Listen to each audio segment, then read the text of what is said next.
Welcome back to the channel, and we're gonna cover the massacre that happened at WLOC, the world's largest outdoor cocktail party last Saturday.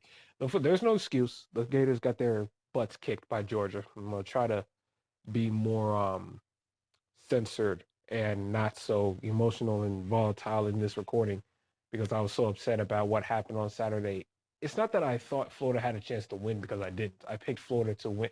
If you go back to my preview and prediction video on Florida, I said Florida was going to lose to Georgia well before the season even started. And losing Brock Bowers did not change my opinion whatsoever. For Georgia, Brock Bowers being out did not change my opinion, but I was thinking maybe it would be a much closer battle than what Florida has shown because I don't think Florida is a team that necessarily quits. They didn't quit when they got blown out by Georgia last year because, the great rally that they had in the third quarter. And they obviously have not quit in tough times this year. But, last Saturday, it was just an example of there being levels when it comes to college football. And Florida is a mediocre, right now, they are a mediocre football team, mediocre average football team, and Georgia is the cream of the crop in college football.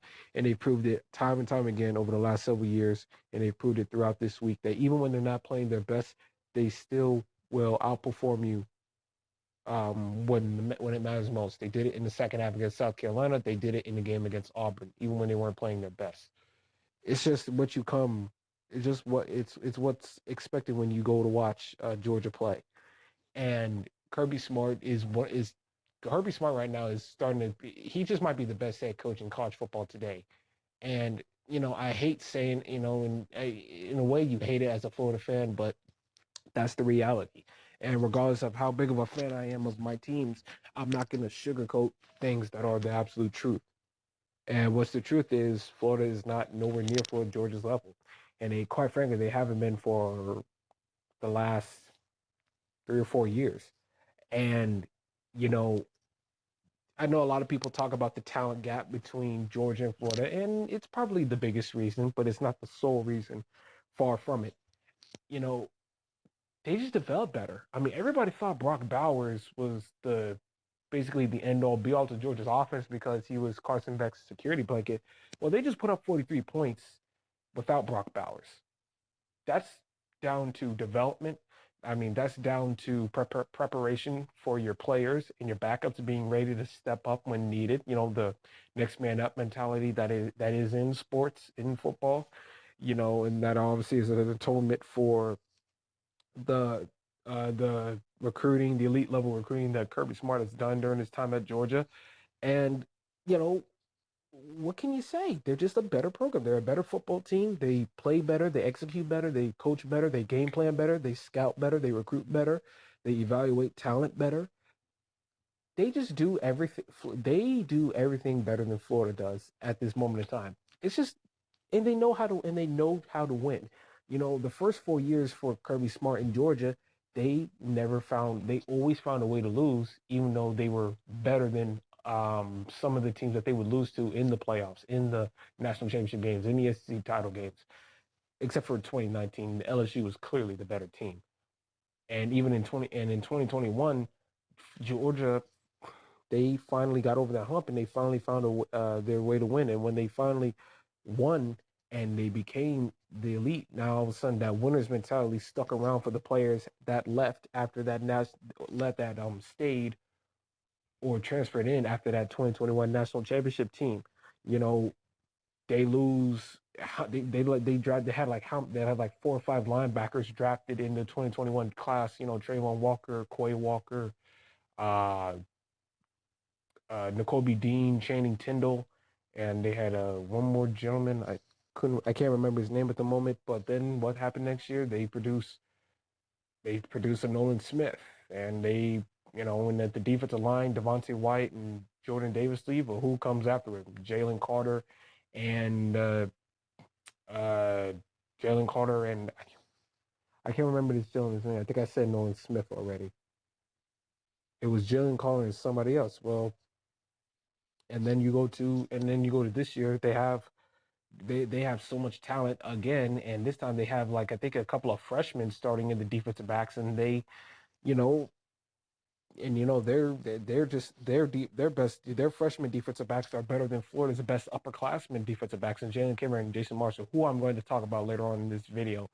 But Georgia just does everything better than Florida.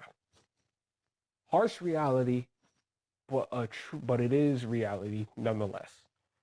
And you know, Florida. If you're a Florida fan, you have to look at this and look at are a Florida fan, you have to just look at this and say we're just not there yet. We're not there talent wise. We're obviously not even near Georgia's level coaching wise, and I'm gonna get to that in a little while. There's just a lot of things that Florida needs to do better. With Georgia, with Kirby Smart, what do you get? You get clean football, you get excellent technique, you get smart football. They don't fumble it, they don't turn over, they don't kill themselves with penalties. They do the little things correctly. And when you do the little things correctly, it just supplements the great big things that you do correctly. And just an example was the blocked punt that went into the end zone for a safety. Just little stuff like that, winning at all three levels. The special teams has been an issue for Florida throughout the year, and the special teams mishap came back and bit Florida right in the behind yet again. Something that does not happen with Kirby Smart. It does not happen with Nick Saban. It does not happen with Michigan. It does not happen um, with the great football teams. It doesn't happen with Washington. I mean, even Washington has ascended above Florida. They don't play. They're not even in the same time zone or even in the same conference, but Washington has ascended above Florida. That's just the reality of it. And there are so many things that is wrong with this Florida team that was highlighted by the Georgia game that it's a constant reminder. And Billy Napier, it falls at your feet, and Billy Napier doesn't hide from it, he doesn't run from it. But at some point, you're gonna have to start putting some actions towards your words about coaching, about putting your players in better position. And you know what? You need to take your own words more seriously than you ever have after this season. You have 4 games left. You have Arkansas. They're actually a worse football program than Florida is right now. You're going to get them at home, at noon o'clock this upcoming Saturday. That's your last quote unquote winnable game to get bowl eligible. You're at 5 wins. You have 4 games left. So I guess you're not technically in total danger of missing a bowl game, but you're certainly not out of the woods. If you can't beat Arkansas, not only are you not going to make a bowl game, but quite frankly, I don't think there's a single Florida fan right now that's going to be sold on Billy Napier in the years upcoming, and I'm not really sure if they should be. To be quite honest, if you can't beat Arkansas, then all hope for Billy Napier as head coach should be thrown out the window until proven otherwise. That's just a fact you know. And then after Arkansas, you got LSU, Missouri, and Florida State. All three football teams that are better than Florida right now.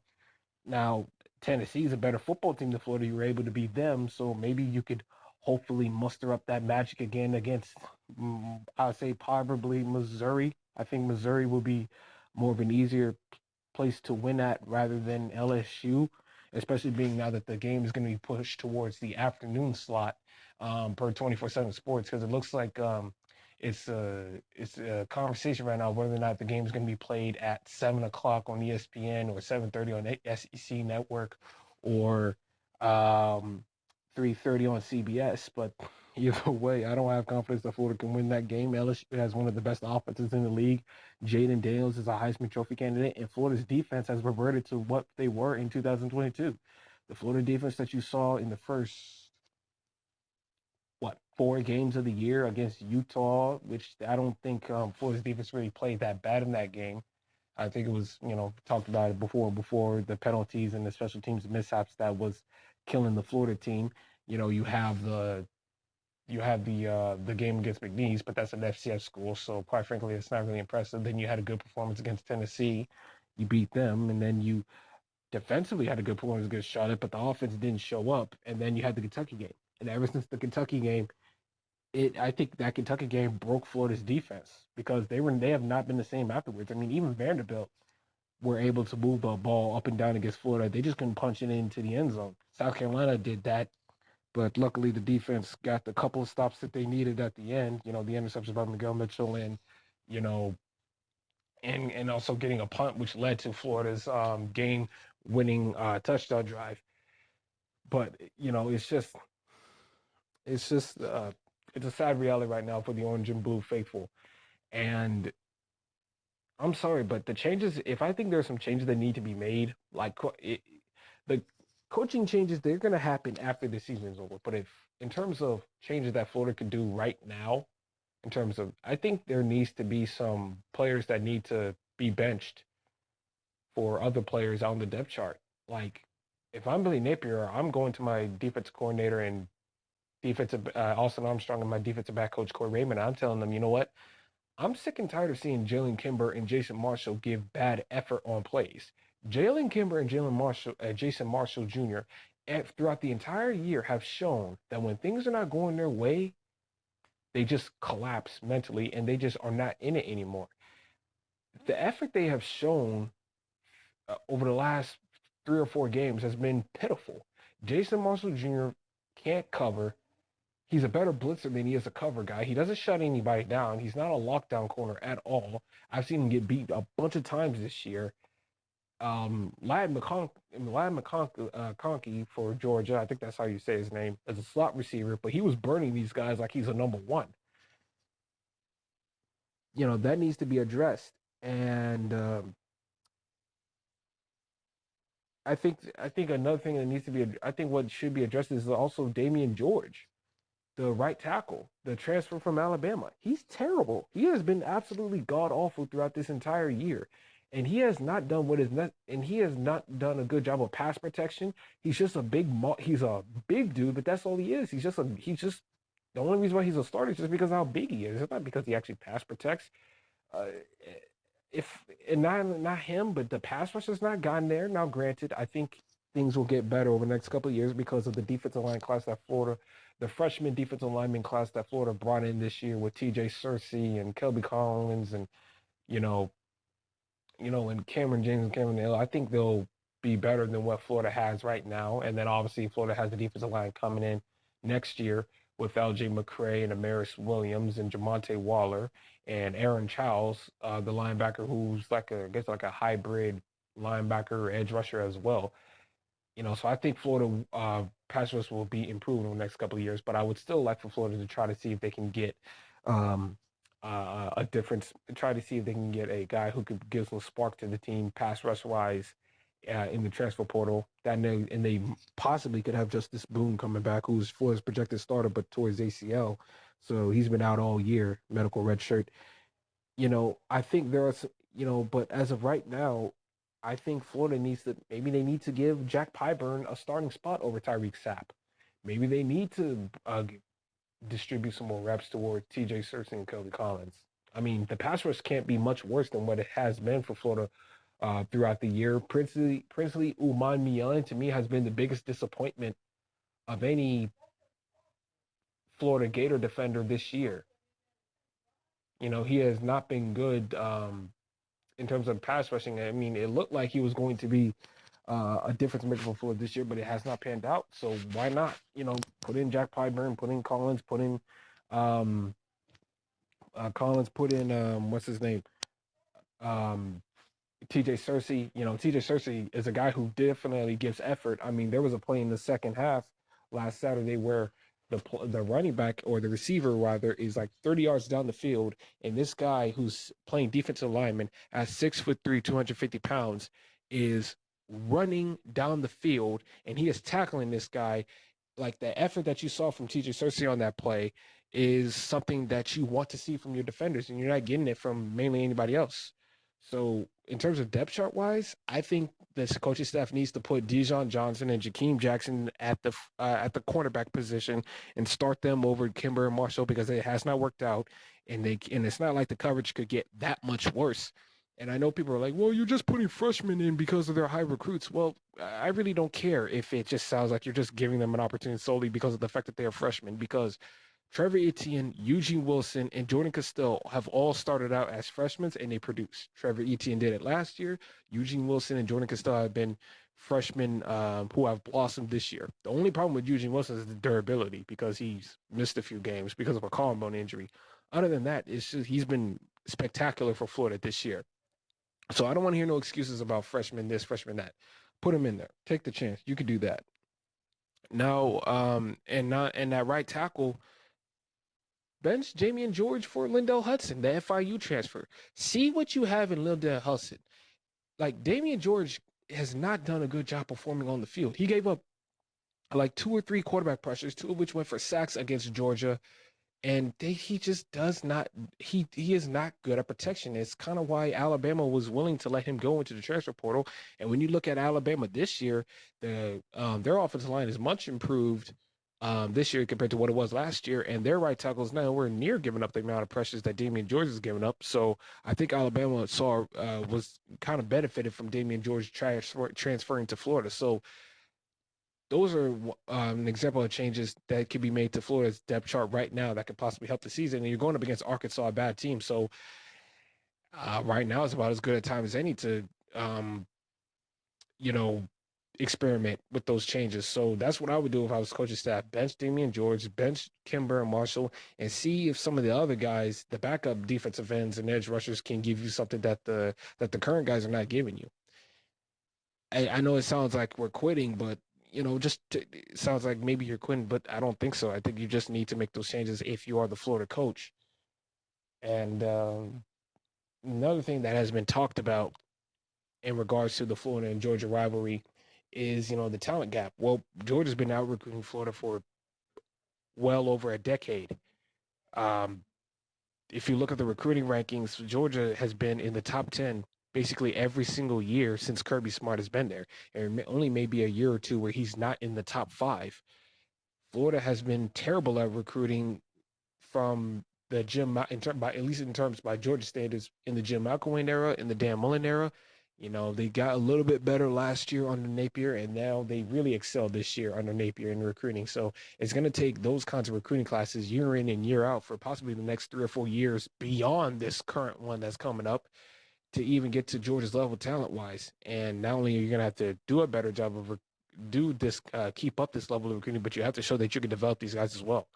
And I just, it sucks as a Florida fan to be in this spot, but you have to understand this is a rebuild, and Napier is gonna have to continue. Is gonna have to show signs that hey, this thing is gonna work. You just need to buy us more time. Well, you're gonna have to start showing it, and you need to show it more often. So, uh, luckily for Napier, in terms of roster building, because of the fact that he's added so many giant classes, he's had 2 back-to-back 20 plus classes. I don't think he'll need to be as really aggressive in the transfer portal. I think he can really take his time out and really look for guys that he thinks that could be difference makers on the team. Um, I would say he needs to go for some defensive backs in the transfer portal, because you had a large influx of freshman talent in the secondary this year. You're going to have another big influx of freshman talent next year with the recruits that you have: Xavier Filsaime, Wardell Mack, Teddy Foster, and of course Josiah Davis. And Florida's still trying to add more to that. They're trying to add Jameer Grimsley and Xavier Mincy to the secondary. Uh, also look for they're definitely gonna have to hit the portal for some old linemen, because they cannot have. I don't think they can do another full year of Damian George starting at right tackle again. I don't even think they should finish the year with Damian George starting at right tackle this year. That's why I said put Lindell Hudson in and see what difference could it possibly make for you. Um, King,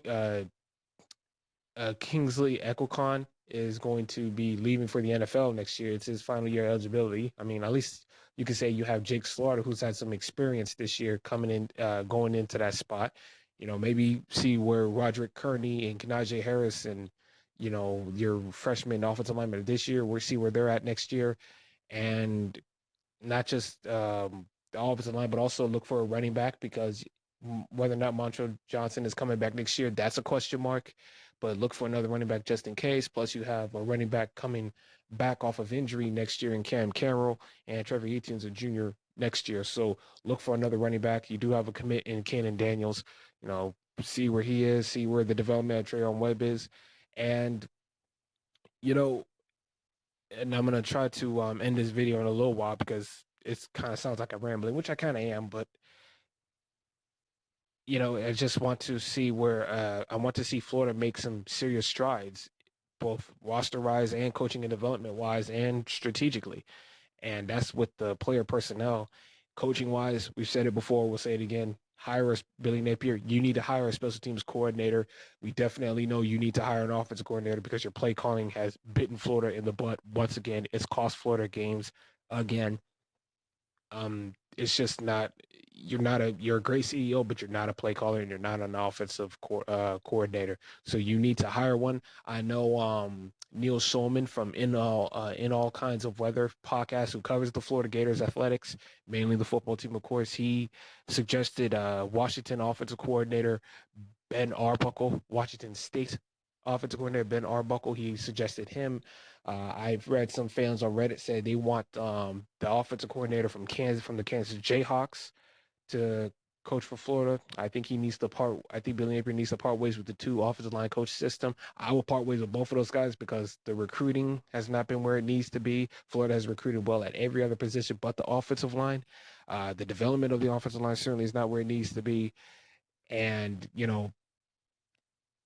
it's there's a lot of changes that need to be made for Florida and for Billy Napier if he wants to be Florida's long-term head coach beyond 2024 and 25. I don't think he's on the hot seat right now. I think the administration understands, hey, we need to really take some time and really build this thing up.